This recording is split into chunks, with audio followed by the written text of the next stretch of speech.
HSC পরীক্ষা নিয়ে হচ্ছেটা কি? অনেক শিক্ষার্থী এখনও কনফিউজ। সর্বশেষ আপডেটগুলো তুলে ধরছি। পরীক্ষার রুটিন বাতিল, তার মানে কি পরীক্ষায় বাতিল? এই বিষয় নিয়ে অনেক কনফিউজ। আবার অনেকে বলতেছে ঢাকা বোর্ড থেকে বাতিল করছে, তার মানে কি শুধু ঢাকা বোর্ডের পরীক্ষা বাতিল হয়েছে, বাকি বোর্ডগুলো চলবে কি না? আবার মাদ্রাসা কারিগরি তাদের কি হবে? তারপর হচ্ছে যে পরীক্ষার রুটিন বাতিল করেছে, বাট নোটিশ কই? কোনো গণমাধ্যম তো এখন পর্যন্ত রুটিন বাতিল করার বিষয়টি কনফার্ম করে না। যেমন এখানে ডেলি ক্যাম্পাস বলেছে বাতিল হতে পারে এইচএসসি রুটিন, মানে সবাই কথাবার্তা মানে হালকা হালকা বলছে, কেউ কনফার্ম করছে না কেন এই ঘটনা ঘটছে। ওভারঅল সব বিষয়গুলো নিয়ে আমি কথা বলছি। পরীক্ষা শেষ করে চুপচাপ বসে না থেকে দক্ষতা বৃদ্ধি করো এবং পড়াশোনার পাশাপাশি আয় করার একটি গুরুত্বপূর্ণ কোর্স নিয়ে আলোচনা করব ভিডিওর শেষে। অবশ্যই ভিডিওটি দেখো। প্রথমত আগে একটা বিষয় মাথায় রাখো, এখানে ঢাকা বোর্ড থেকে আজকে ঘোষণা দিয়েছে যে পরীক্ষার রুটিন বাতিল হবে। তো এটা কিন্তু ঢাকা বোর্ডের সিদ্ধান্ত না, এটা শিক্ষা মন্ত্রণালয়ের সিদ্ধান্ত। তবে শিক্ষার্থীরা ঢাকা বোর্ডের কাছে ছিল, তাই ঢাকা বোর্ড থেকে বলেছে। আবারও বলছি, পরীক্ষার রুটিন বাতিল করেছে সব বোর্ডের। এখন এখানে বলতে পারো ভাইয়া তাহলে নোটিশ কই? তাদেরকে বলতেছি দেখো, এই রুটিনটা তারা বাতিল করেছে। এখানে রুটিন বাতিল শব্দটা আসলে এটা শিক্ষার্থীদের পক্ষের একটা কথা। শিক্ষার্থীরা বলেছিল যে আমরা এখান থেকে তখনই যাব যদি রুটিন বাতিল করা হয়। তো শিক্ষা মন্ত্রণালয় থেকে বলেছিল যে কালকে তারা বৈঠক করবে, সেখানে তারা সিদ্ধান্ত নেবে।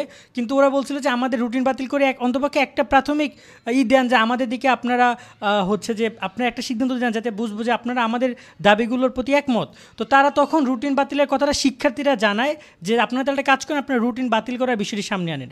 তখন শিক্ষা মন্ত্রণালয়কে জানানো হয় যে শিক্ষার্থীদের রুটিন বাতিলের দাবি করছে এবং শিক্ষা মন্ত্রণালয় তখন রুটিন বাতিল করার বিষয়টি সামনে আনে। বিষয়টি সিম্পল এই যে রুটিন বাতিল বলতে এখানে পরীক্ষা বাতিলকেই বোঝানো হয়েছে। কারণ রুটিন বাতিল মানে এই পরীক্ষা এই যে নতুন যে রুটিন সে অনুযায়ী পরীক্ষা হওয়ার কথা ছিল আগামী 8 অক্টোবর পর্যন্ত এবং ব্যবহারিক পরীক্ষা সব প্রায় 23 অক্টোবর পর্যন্ত পরীক্ষার কথা ছিল। এটা তারা বাদ দিয়ে দিছে। সো বিষয়টা সিম্পল যে তারা রুটিন বাদ দিছে, এখন তারা বিকল্প কিছু চিন্তাভাবনা করছে। এবং ঢাকা শিক্ষা বোর্ডের কর্মকর্তা তিনি বলে দিয়েছেন যে পরীক্ষার যে সিদ্ধান্তটা, রেজাল্টের যে সিদ্ধান্ত, বৈঠকে যে সিদ্ধান্ত হবে সেটা 2024 সালের এইচএসসি পরীক্ষার্থী যারা আন্দোলন করেছে তাদের পক্ষে হবে। এটা তারা বলছে যে তাদের পক্ষে আসার সম্ভাবনা সবচেয়ে বেশি। এক্ষেত্রে বিকল্প চিন্তাভাবনার ক্ষেত্রে অনেকে অনেক কথা বলছে। কেউ বলছে পরীক্ষা অর্ধেক মার্কে হোক, কেউ বলছে পরীক্ষা দিব না আমরা, কেউ বলছে সাবজেক্ট ম্যাপিং হোক, অনেক কাহিনী চলতেছে। বাট এটা কালকে আমরা শিওর হতে পারবো, লাস্ট এই আপডেট। সেকেন্ড একটা ব্যাপার হচ্ছে যে শিক্ষা মন্ত্রণালয় থেকে অটোপাসের বিষয়টি কনফার্ম করেছে কিনা। এখানে বিষয়টা দৈনিক শিক্ষা থেকে আমরা দেখেছি শিক্ষা উপদেষ্টা অটোপাসে ঘোষণা দেবেন, আশ্বাসে কন্ট্রোলাররা মূলত তারা কন্ট্রোল করেছে যে এই অটোপাসের দাবিটা মেনে নেওয়া হয়েছে বা এরকম একটা চিন্তাভাবনা থেকে কিন্তু আজকে ঢাকা বোর্ড থেকে সবাই ফিরে এসেছে। তো এই জায়গায় সিম্পল একটা ব্যাপার যে এখানে নতুন করে তারা কোনো কিছুই মূলত এখানে তারা ইনক্লুড করেনি। তারা এখানে বোর্ড শিক্ষার্থীরা যে দাবি করেছে সেই দাবির সাথে সহমত পোষণ করেছে। এখন কোনো কারণে, আবারও বলছি, কোনো কারণে যদি শিক্ষা মন্ত্রণালয় শিক্ষার্থীদের দাবি না মেনে তাহলে শিক্ষা মন্ত্রণালয়ের যে একটা মানে একটা যে খারাপ পরিবেশ যাবে সেটা তো শিক্ষার্থীদের এই আন্দোলন থেকে বোঝা যায়। এবং এখানে কিন্তু অনেক শিক্ষার্থী অ্যাক্টিভ হয়ে গেছে, যারা আগে পরীক্ষা ছিল তারাও এখন বলতেছে আচ্ছা ঠিক আছে মেনে নিলাম। কারণ দেখো এখানে আমি আসলে যারা ভালো আছো, যারা সুস্থ আছো তাদের পক্ষে আমি কখনোই ছিলাম না।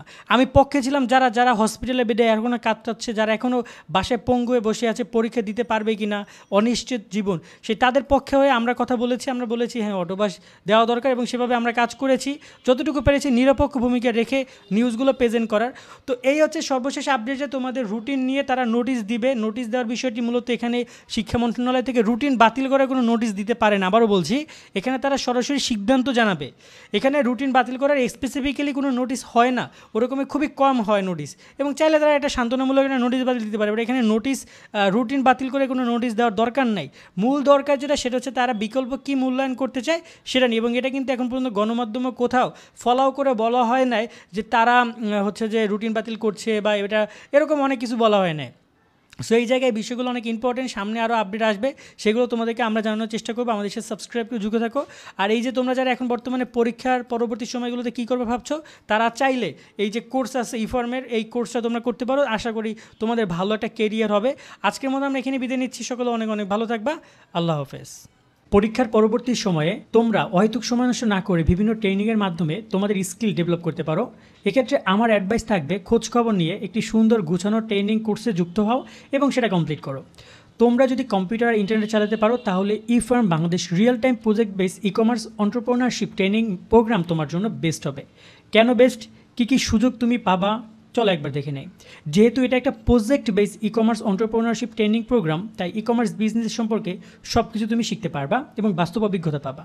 নিজে একটি ই কমার্স ব্যবসা দাঁড় করানো অথবা চাকরির ক্ষেত্রে অন্যদের থেকে এগিয়ে থাকবা। এই একটা ট্রেনিং প্রোগ্রামেই তুমি web development, web management, digital marketing, social media management, graphic design সহ ই কমার্স বিজনেস সম্পর্কে সব কিছু শিখতে পারবা। কোর্স শেষ করার পর তোমরা ইফার্ম বাংলাদেশ স্টুডেন্ট কনসাল্টিং গ্রুপে জয়েন হয়ে ইফার্ম বাংলাদেশের নিজস্ব প্রজেক্টে কাজ করে পড়াশোনার পাশাপাশি ইনকাম করতে পারবা, যার অভিজ্ঞতা তোমার সিভিতে উল্লেখ করা থাকবে। গ্র্যাজুয়েশন শেষ করে ইফার্ম বাংলাদেশে ইন্টার্ন হিসাবে জয়েন করতে পারবা। প্রতিষ্ঠানটিতে চাকরির দরজা আজীবনের জন্য খোলা থাকবে। উদ্যোক্তাদের জন্য এই ট্রেনিংয়ের ফি 15,000 টাকা। আমাদের চ্যানেলের রেফারেন্সে যারা যাচ্ছ তোমাদের জন্য 50%-এর বেশি ডিসকাউন্ট দিয়ে ট্রেনিং ফি মাত্র 7,000 টাকা। তোমাদের পরীক্ষা শেষ হলেই ট্রেনিং সেশন শুরু হবে। টোটাল 2 ঘন্টা করে 15টা ক্লাস হবে। ক্লাস শুরু হওয়ার আগে একটা স্পেশাল সেশন ও ডিনার প্রোগ্রাম এবং ট্রেনিং শেষে সার্টিফিকেট বিতরণ ও ডিনার সেশন হবে ঢাকায়। ট্রেনিং তোমাদের পরীক্ষার পরে চালু হলেও রেজিস্ট্রেশন তুমি এখনই করতে পারো। রেজিস্ট্রেশন করতে ডিসক্রিপশন এবং পিন কমেন্টে দেওয়া রেজিস্ট্রেশন লিঙ্ক ক্লিক করে বিস্তারিত ইনফরমেশন দেখে রেজিস্ট্রেশন করতে পারবা। রেজিস্ট্রেশন করার পর প্রতিষ্ঠানটি হোয়াটসঅ্যাপ গ্রুপে যুক্ত হয়ে যাবা। হোয়াটসঅ্যাপ গ্রুপে যুক্ত হলেই একমাত্র তোমার পুরোপুরি রেজিস্ট্রেশন হয়ে যাবে। স্মার্টফোন থেকে ডিসক্রিপশন ও পিন কমেন্ট লিঙ্কে ক্লিক করো। মনে রাখবা, একবার কোনো সুযোগ মিস হয়ে গেলে সেই মিস হয়ে যাওয়ার সুযোগের চেয়ে মূল্যবান আর কিছু নাই। তাই কেউ এই সুযোগ মিস করো না। তোমাদের সকলের জন্য শুভকামনা রইল।